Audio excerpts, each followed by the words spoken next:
Round 11 of the 2012 GP4 Offline Championship comes from Hungary for the Hungarian Grand Prix at the Budapest circuit. I am your host today, George Rogue, and welcome to another round of the GP4 OC. So first of all, let's go through the Germany race rating and the driver of the day. So the race rating is given a 6.8 out of 10, and the driver of the day was given to George Rogue for his debut win. Some news for this is that Evan Byrne has decided to leave the series, and he will be replaced by Jiri Mata, who will be making a temporary return to the OC after a 4-year absence and until the rest of the season. So it's very unfortunate that Evan Byrne has decided to leave the series. We do hope that he returns in the future. And people that will ask reasons why, I will not reveal it in this video because that's nothing to do with this.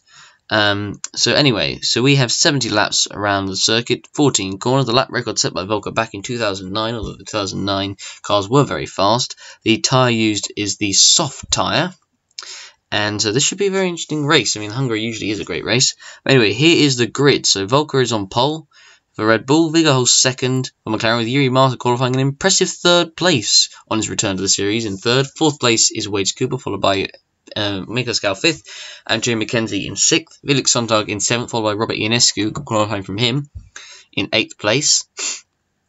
9th place is Joseph Willers, followed by Franco Gamba in the Toro Rosso in 10th.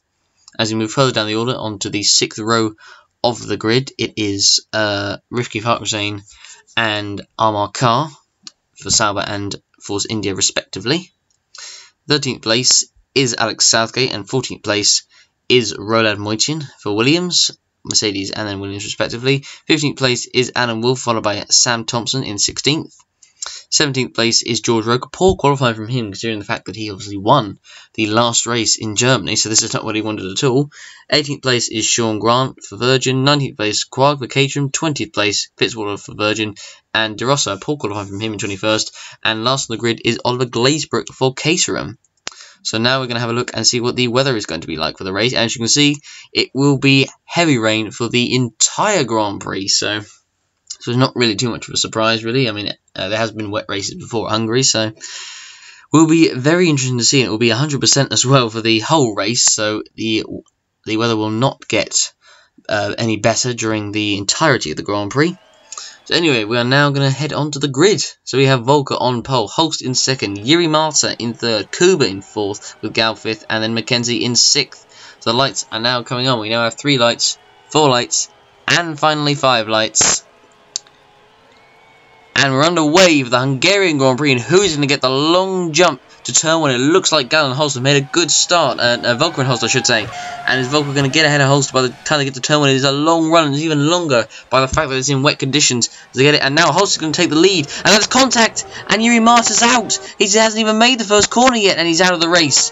What a start. We've had not the start that he would have wanted at all on his return to the series, and he is out of the Grand Prix at the first corner. There's another car out as well. There's Alex Southgate, and Robert Ionescu has spun at the first corner, although Ionescu seems to have got away without any damage. But Southgate looks to be out of the race as well. But Mikkel Scal has now taken the lead. Holst in second, Volker, who had taken the lead, in third, Sonntag in fourth. What a start we've had to this race so far, and let's have a look at what happened. So we'll have a look at what happened to Alex Southgate. So he was running in 12th in the mid-pack, and was he hit from behind? Yes, he was. He was hit from behind, and then he went into Ionescu, who was very lucky not to get any damage. And who is it? It was Amar Kar, by the looks of it, who went into the back of Southgate. And let's have a look at it again. As you can see here, yes, he does. He just slams into the back of Southgate, and then he goes into Ionescu, and Ionescu, who was lucky himself not to have any damage. But that's not the start the car would have wanted. But what happened with Jiri Mata? Who hit him? Oh, so he was hit by, and it was Felix Sonntag. So both Mercedes been involved in a crash at the first corner. So Sonntag looks like went into McKenzie, who then went in to Jiri Mata, and that is him out of the race. And Felix Sonntag will probably have a lot to answer for from Jiri after the race, I imagine. As we look on board with Joseph Willers from his point of view, and there was the contact from Sonntag, which then pushed McKenzie into Mata, and that is not the return to the series he would have wanted. He will be racing until the end of the season. Now Franco Gamba trying to make his way past the damaged car of McKenzie, and there's George Roque also getting involved in it, as all the cars moving about, as Roque trying to get on the inside, but he was never really going to pull that off. as we now rejoin back to the action. As there's Miklos Gal, who's leading at the moment, Holson second, Volker third, Sontag fourth, Joseph Willis in fifth, Kuba in sixth. It looks like Franco Gamba in seventh place for Toro Rosso, so he's made a good start, taking advantage of all the chaos that has happened as the cars head towards the first chicane. There's another yellow flag out, and something else has happened here, and there's a yellow flag out somewhere, and I believe that is at the left-hander just after the little straight. There looks like possibly another incident, and Armar Carr's now out the race. So it's happened to Armar Carr, and he must have had another collision, I think, at further up the track. And De Rossa's lost his front wing, so was he involved?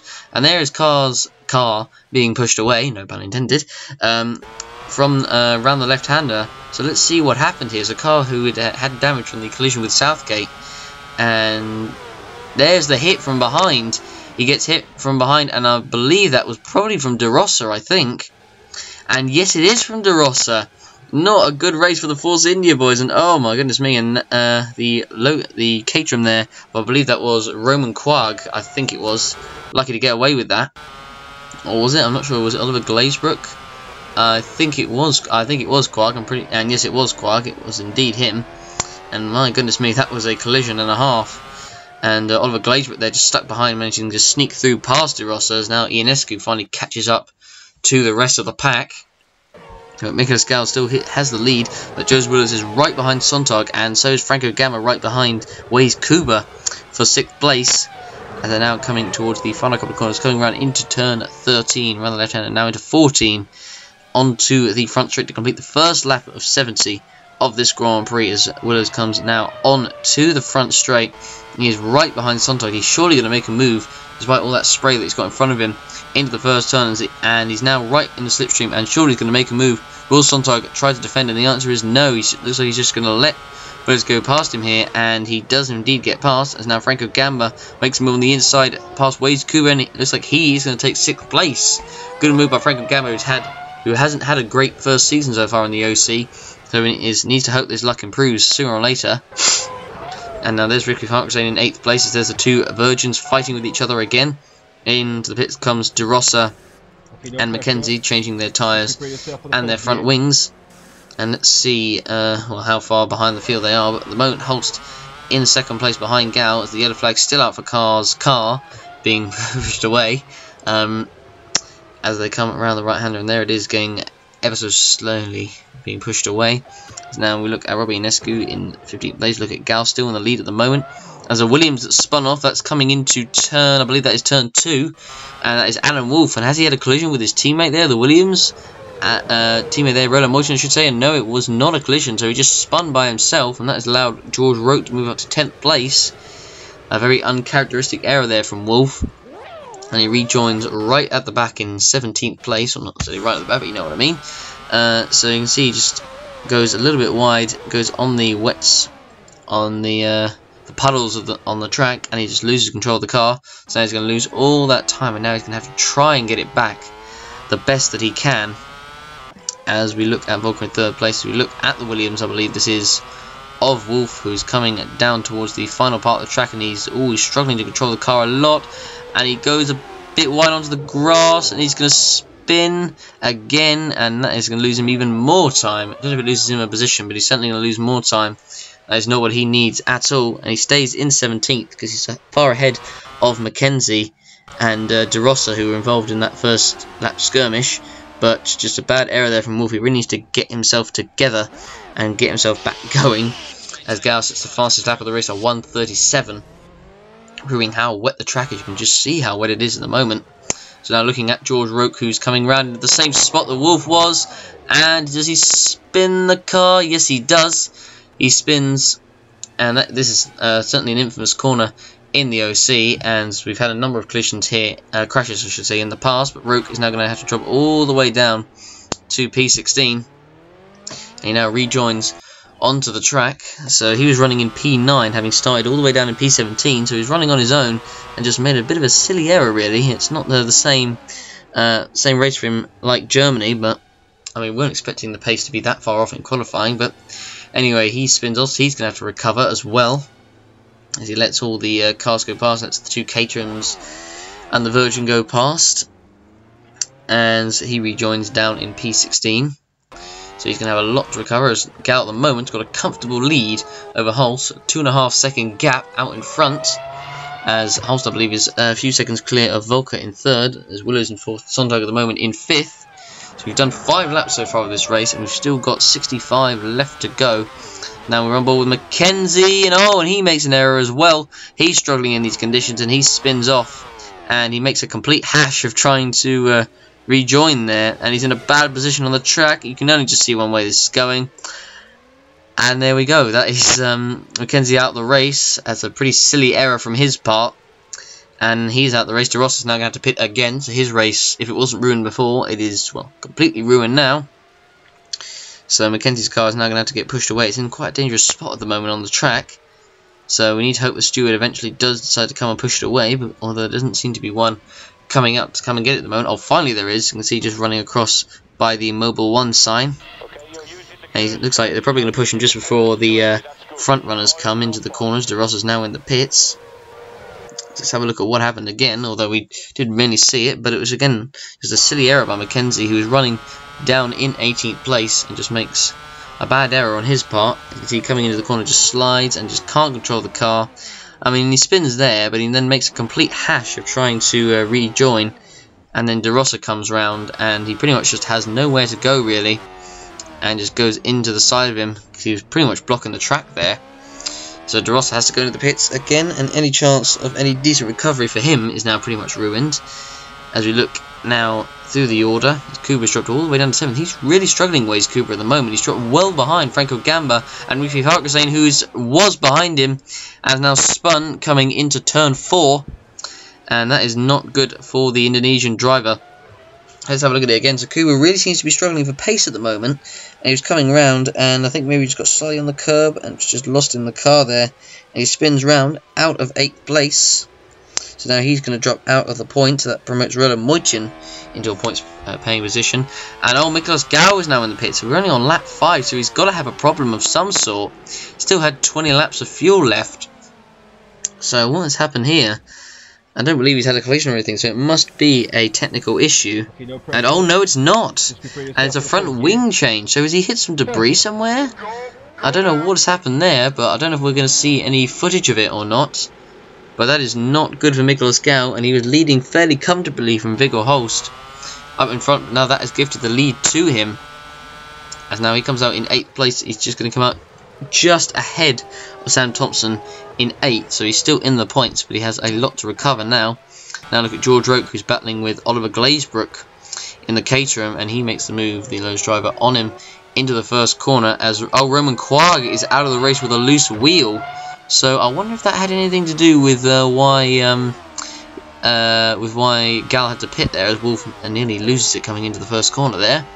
So let's go back and have a look and see if we can find anything on camera. And oh, there was so here's Quag, so he who had the problem. So he was running in P13, running behind Sean Grant. Well, actually, I think it did seem to go away, but does it come back? I don't know.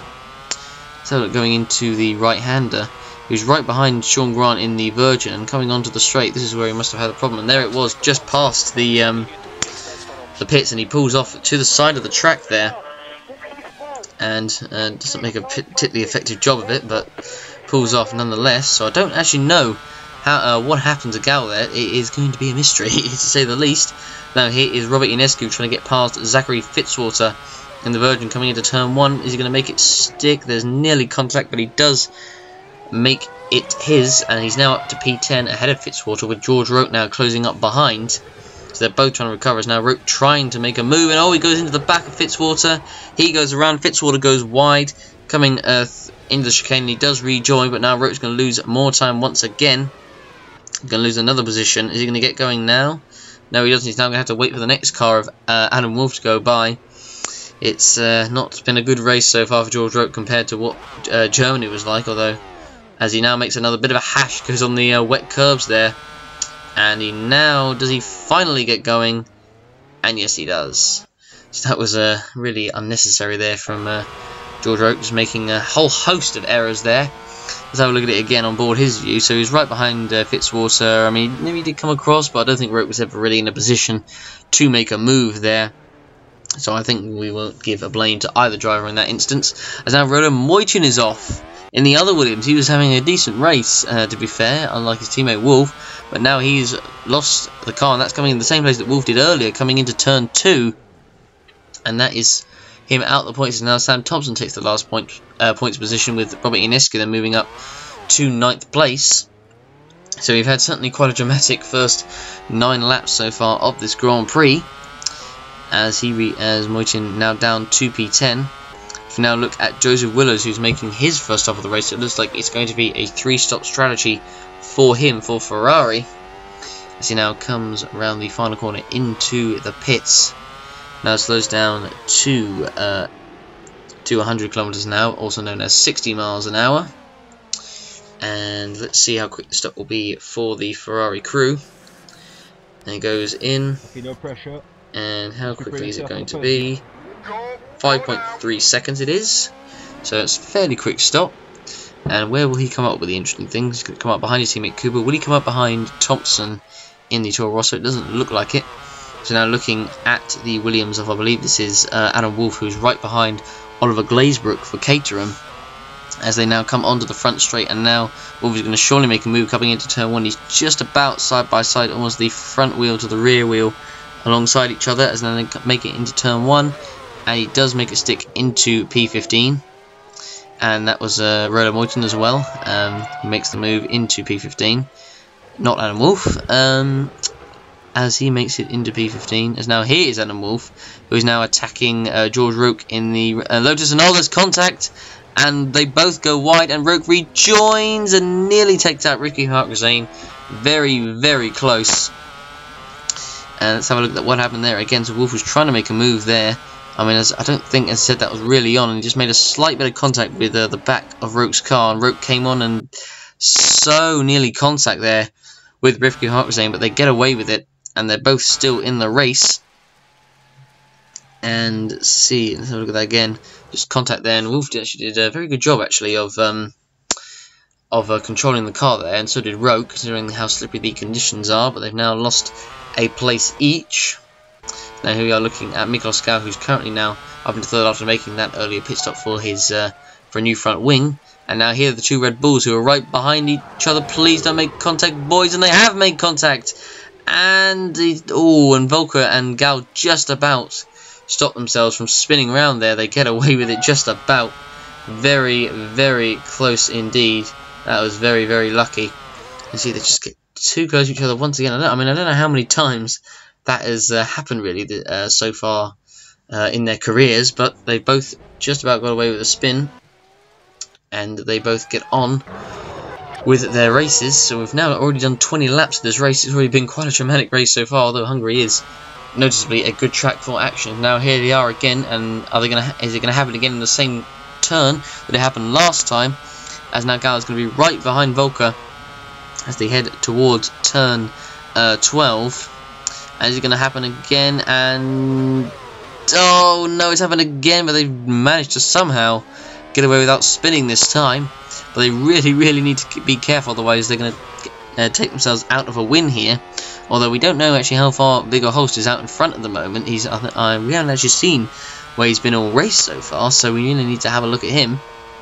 As the two Red Bulls now come round the final corner, they now come on to the pit straight, and now surely Gau's going to make a move for P2 as they come across the line. He's now going to be right behind Volker, and now it's going to be side by side as they come into turn 1, and surely Gau has got this move done and dusted, and yes, he has. No contact, no damage at all, and they've can finally probably get on with their races, and now there shouldn't be any contact, although I imagine team orders would have come into it. And it's once again another spin for Williams, and this time for Roland Moyton, and he just goes right into the back there of Sean Grant. Just a really silly error, and Grant actually almost goes into the tyre wall with the amount of contact that Moyton made with him, and Grant comes back on the track right in front of Oliver Glazebrook there. But it's been a nightmare race for both Williams so far. Moyton, who was in a good point scoring position, now, well, out of a point scoring position. As we look at Felix Sonntag, who is going to go on a long stint at the moment, so 22 laps, 35, so it looks like he'll be doing a 2-stop. So he'll be going quite long on this set of tyres, 35 laps, that is quite a lot. But I imagine since it will stay wet like this for the rest of the race that there won't be much change. He comes out just ahead of Robert Ionescu, who is actually going to be pinning this lap himself, and that is Sean Grant at the race, and that is at the pit entry. So what has happened to Sean Grant? Is it a failure or a crash? And it was a suspension failure. There's courses on right before the pits as well. How cruel is that? And he was running in 15th, running behind George Roque and just ahead of Renaud Moitian in front of him, and just before the pits as well. It had to happen. And it was turned on. There it was, and there it's just the pit entry. Just how cruel is that? And that is Sean Grant now out of the race. And I was lucky there because the McLaren there, Vicar Holst, was just coming into the pits. So it was lucky that Holst wasn't about probably 5-10 seconds later. Otherwise it could have blocked him coming into the pits there. But anyway, he comes in for his first stop of the race. He's going to be doing, like Fitzontok, a long stint on this set of tyres. 5.8 seconds, so I imagine, I don't know if he'll come out ahead of Gal. I don't know how far he's actually got ahead, really. We haven't seen him all race, to be honest. And there is Gal, so Holst looks like he's going to come out ahead of Gal, and he will be the leader at the moment of this Grand Prix, with Gal having to make another stop, so it's all working in his favour at the moment. As now we look at Zachary Fitzwater, Alan Wolf, and Robin Ionescu battling for 9th place as they all make, as they all go a little bit wide, coming through there. And Fitzwater just about holding station at the moment, but I imagine he'll probably have to pit soon, and so will Wolf. And now Wolf tries to make a move, and surely that's not going to work. And there's contact once again, and Wolf goes wide, and so does Fitzwater. And that gives the place, or the 2 places I should say, to Robert Ionescu, and Sam Thompson is there as well, getting involved in it. You could just see that was going to happen there. And, I mean, I don't know how many collisions that's been for, what, 3 or 4 so far this race? It's just not been very good. And Ionescu manages to get himself up into P9, recovering from that earlier start crash that he's involved with Alex Southgate. As we now look at Sam Thompson, now George Roque is joining this little battle we have here. As they now come on to the back straight, with George Roque right behind Thompson, who himself is right behind Renaud Moitian, should say.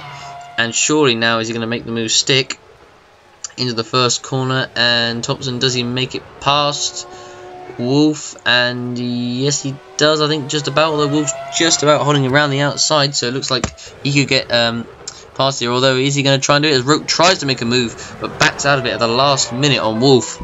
And Wolf now goes slightly wide, but Thompson has now got the move done, and now George Roque is right behind as they now come onto the small little straight before turn 4. Now Nicolas Gal does now come in for his first proper pit stop, so to speak, after that wing problem he had earlier. I mean, I don't know why, I don't know why and how that happened really, but clearly it happened for a reason. But he comes in, so Holst now takes the lead of the race. He's got a pretty comfortable lead at the moment, Holst. Things are looking pretty good for him, to say the least. As now Nicolas Gal comes out of his pits. It's a 6.1 second stop, not particularly fast. We've seen a lot faster. We've seen 5 second stops, so that's a little bit slow, I think, by Red Bull standards. And Nicolas Gal comes out in P4 in a good amount of space, and he's now got Joseph Willers to catch up on ahead of him. As you now look at, I believe this is George Roque right behind Zachary Fitzwater, as they now come on to the front straight, and he's now right behind him as he's going to try and make a move on him coming into the first corner. And George Roque is right alongside, and he's now going to be getting it past Fitzwater surely into the first corner, side by side. Fitzwater, will he try and get it back? I don't believe he will, and he now does in fact move up into 10th place, as Ricky Farquharson just came into the pits. A 5.4 second stop for him. So now here we are looking at Nicolas Gal, who's now caught up to Joseph Willers, as we're now on to lap 31 of this Grand Prix, as Gal comes through the final corner, and he's now going to be right behind Willows as they come down the front straight. And surely he's going to make the move into turn 1, or is he? Oh no, he backs off slightly. As, oh wait, was there contact there? Willers seemed to go a little bit wide.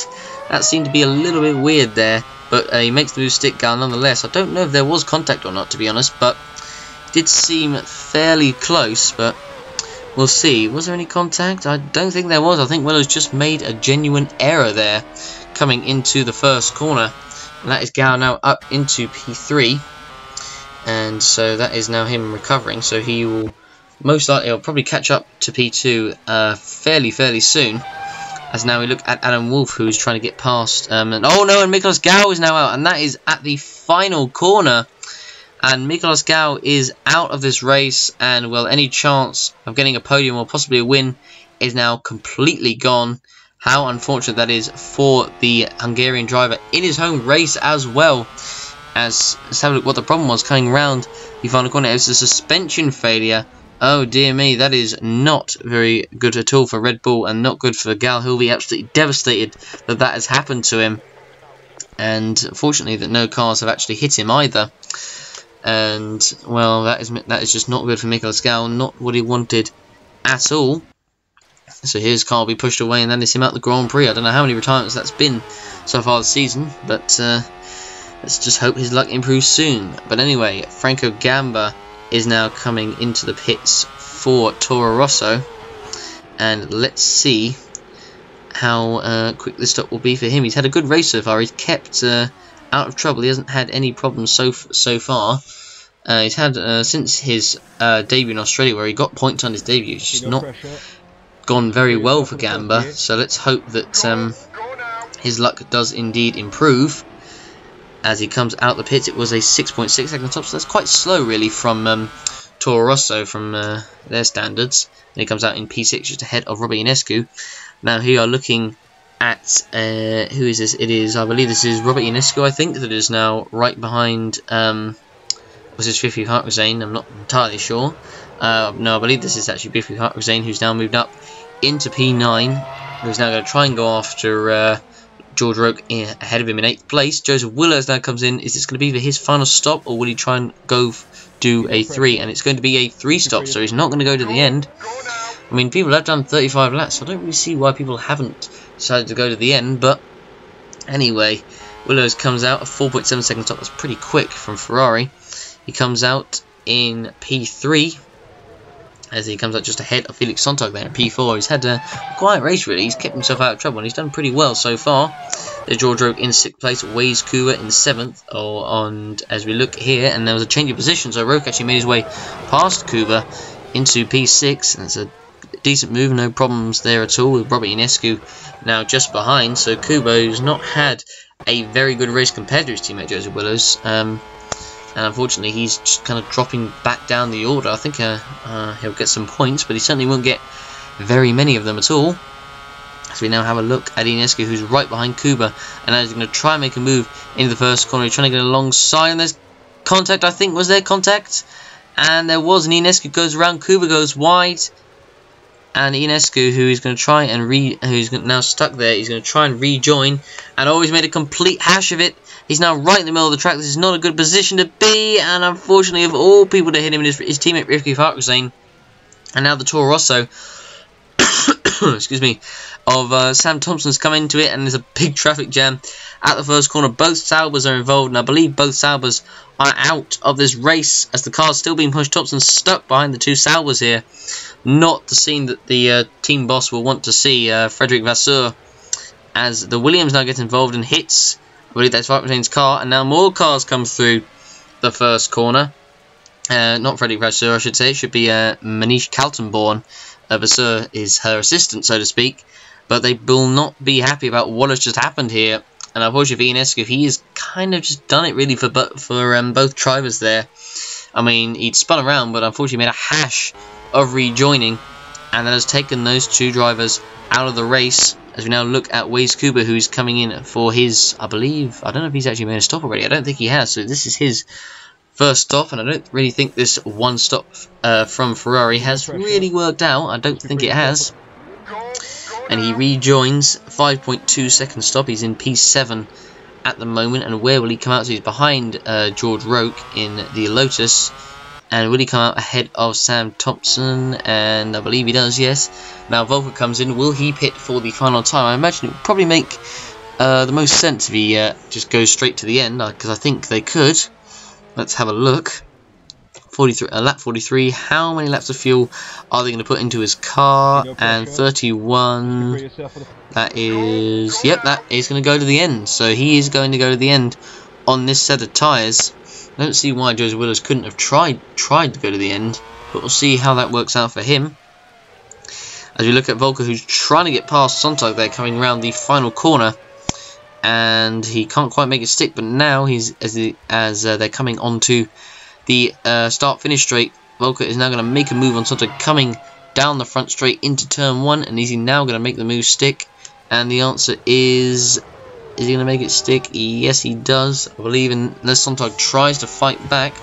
But the Renault power versus the Mercedes power, although Mercedes is good, Red Bull's is better. As now Viggo Holst comes into the pits, he's been leading. We haven't really heard from him at all race. I think it has been pretty easy ever since Gal retired. It's pretty much been handed to him on a plate, really. As he now comes into the pits, and he changes, and he'll obviously go to the end. 21 laps of fuel. No surprise there. And how will quick the stop be? 6.2 second stop. Won't really matter too much because he's so far in front, and well, it'll give him a chance to kind of spread his wings, really. And there's a car spinning around. Oliver Glazebrook's off, and Zachary Fitzwater's off. So it looks like there might have been a collision between these two, and the answer is yes, there was. And Fitzwater, I think, probably just trying really for a gap that just wasn't really on there. I don't think he that overtaking opportunity in Glazebrook was then. I don't think I've seen any cars overtaking there around that chicane. And so that is them getting on with their race. They haven't lost any positions, but they've lost a lot of time. So here's Viggo Holst, who's currently just very far out in front. Franco Gamba now comes in for his final stop of the race. 21 laps of fuel go in, so that will get him to the end, fit by a few laps. So let's see where he comes out. He's in 6th place at the moment. Roke is ahead of him, and I believe he has to make one final stop before the end. He comes out, and there's Viggo Holst. So Viggo Holst is actually already going to come close to lapping Gamba soon, so it proves how far in front he is. He's going to be lapping out of the top 6, and there's a Lotus off, Caterham, sorry, I should say, off. And who is that? That is Oliver Glazebrook. Has he had a collision, or has he made an error by himself? And coming into turn 2, and it looks like it was an error by himself because there wasn't any car near him. There goes the version of Fitzwater, but it was not even close to Glazebrook there. And he now does rejoin, but he's lost a couple of positions there. Now Viggo Holst, I should say, is going to lap Oliver Glazebrook. As we look now at the Toro Rosso of Franco Gamba, and that is Felix Sontag, who is spun in front of him, coming down into turn 12. And that is him. I mean, I don't know really if he was ever going to get a podium. I'm not sure, but he certainly was going to get a high finish, possibly a podium, actually, come to think of it, with Gal retiring. But unfortunately, that's gone out the window. He's made a bit of a hash of rejoining, and he's dropped all the way down to 6th. So that is not what he would have wanted at all. And it was just a bit of an uncharacteristic error there from Sontag, who was running in P5. He was actually going to the end of the race, so he could have been in with a shout of possibly a top 4. I don't think the podium, but certainly a top 4 would have been on. As now Joseph Willows comes in for his final stop of the race, and he comes in. And let's see how quick the stop will be. Ferrari, the last stop was pretty quick, so let's see if this one is any quicker. And it is a 5.8 second stop, so that's fairly quick, but that's still not compared. That's still 1.1 seconds slower than his previous pit stop. Now here we are looking at the battle for 2nd place between Florian Volker and Joseph Willows. Franco Gamba at the moment is in 4th place, with George Roque in 5th. So a great race so far from Franco Gamba. As we look now at Volker and Willows, is he going to try and make a move into the first corner? And the answer is yes, but Volker is really forcing him out. He's not wanting to let him through here, but he goes a bit wide, and that is surely Willows through. And he's now made the move stick up into P2. As now Holst is just about to come around the final corner. Now here's a battle for P4 actually between George Roque and Franco Gamba. So Roque has actually caught up to Gamba, despite the spins and the collisions that he's had this race. Roque still managed to do a decent recovery all the way up to P4. Just imagine if he hadn't had so many of those, he might have, well, probably would have been in contention for a podium, certainly not a win, because Holst was just in a complete race of his own right now. As we're now coming on to the front straight, and here is George Roque, who's right behind Franco Gamba, and now Roque is making the move into the first corner. Will Gamba try the same thing that Volker did? It's just about side by side, and is Roque going to make the move stick? And yes, he does. He makes it up into P4, Franco Gamba down to P5, but it will still be a fantastic result for Gamba. Top 5 finish, and that will certainly be his best of his career. But here is your race leader, Viggo Holst, who was right behind Miklos Gal after Miklos Gal made a fantastic start. But after Gal's front wing change earlier on, he took the lead and never looked back. And any chance that Gal did have of possibly taking the win away from went away after his suspension failure, I think it was, around the final corner. But Viggo Holst has just been in a complete league of his own. He's over as you just saw on the graphic there, he's over a minute ahead of Volker and Willer. So it makes you think, even if Gal was in the race, I don't think he probably would have even come close to catching Viggo Holst. He's been in a race of his own.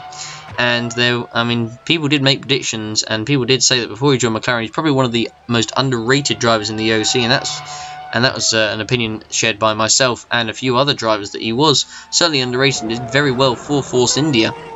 And now he's in a McLaren, a general title challenging, I should say, car, as he's now coming around the final couple of corners. Viggo Holst, the Danish driver, set to take another win and extend his take the championship lead as he comes round the final corner.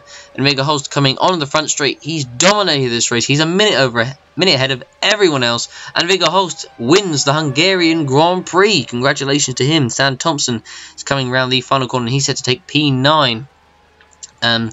With the Renault there of George Roque, who's going to finish in P4 despite all those spins and everything he had early in the race. Franco Gamba takes a very impressive P5. Well done to him. Roland Moyton set to come across the line in P10 for Williams. It was just not their race. They would have certainly got points had they not had so many spins. For sure, Felix Sonntag is going to take points. He's going to take 6th place. And he hadn't scored for I think about 5 races. I think he was the last time 5 races ago. I think was the last time he scored points. But he takes P6, so well done to him. Zachary Fitzwater comes across the line in P11. Waze Cooper, it's not been a good race for him at all. The one stop was just, well, I mean, the one stop would have been good had he had good pace, but he didn't at all. So Waze Cooper is set to come round the final corner. And as he is set to come across the line, he takes 2 points, but that is not going to be enough to prevent Viggo Holst from taking the championship lead. As now here comes Joseph Willows, who is going to finish in P2 as they come around the final corner. Volker just behind him, so he's kept close behind him during this race, during the end of the race, I should say, after he overtook him. As now Oliver Glazebrook comes across the line to take P12.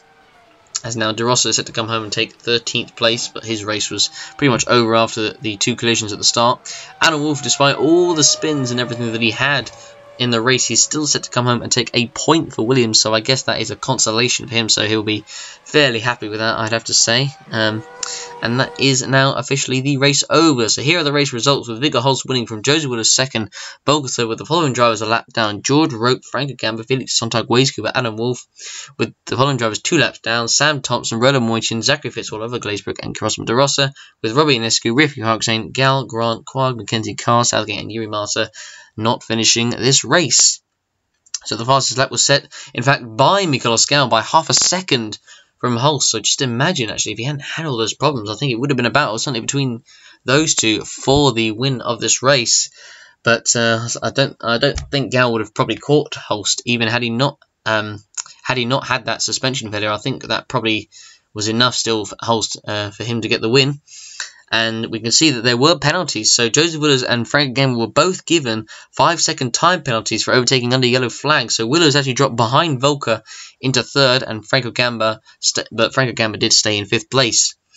So anyway, here are the drivers' standings. So Viggo Holst now leads by 4 points from Volker in 2nd, with Waze Cooper 3rd, just 2 points behind. George Roque now up to 4, 10 points behind Cooper. Joseph Willows 5th, Gal in 6th, Mackenzie 7th, Evan Byrne 8th, Alex Southgate 9th, and Felix Sonntag in 10th. Armar Carr, Roland Moyton, and Ricky Harksane on 8 points. De Rossa on 7 in 14th. Gamba now up to 15th with 6, same points as Sam Thompson, his teammate. Robin Iscu 17th with 6 as well. Will Miller 18th with 5. Adam Wolff 19th with 4. Quag 20th with 2. Glazebrook with 1 point. With Zachary Fitzwater, Michael Macho, Sean Grant, and Yuri Marta not scoring any points. In the constructor standings, McLaren lead at the moment by just 5 points from Red Bull, who are just 2 ahead of Ferrari, who are 12 points ahead of Lotus, and then a big gap, a 42-point gap to Mercedes in 5th, who are 17 points ahead of Force India in 6th, Sauber 7th with 14, 8th Toro Rosso with 12, 9th Williams with 12, Caterham with 3 points, and Mauritius so far the only team not to score any points. Well, that has been the Hungarian Grand Prix, everyone. I hope you guys enjoyed it. We get to do the usual vote for your driver of the day and give the racing a rating out of 10. Thanks very much for watching, everyone, and we will see you for the next round, the Belgian Grand Prix at the infamous Spa-Francorchamps circuit. Thanks for watching, and see you there.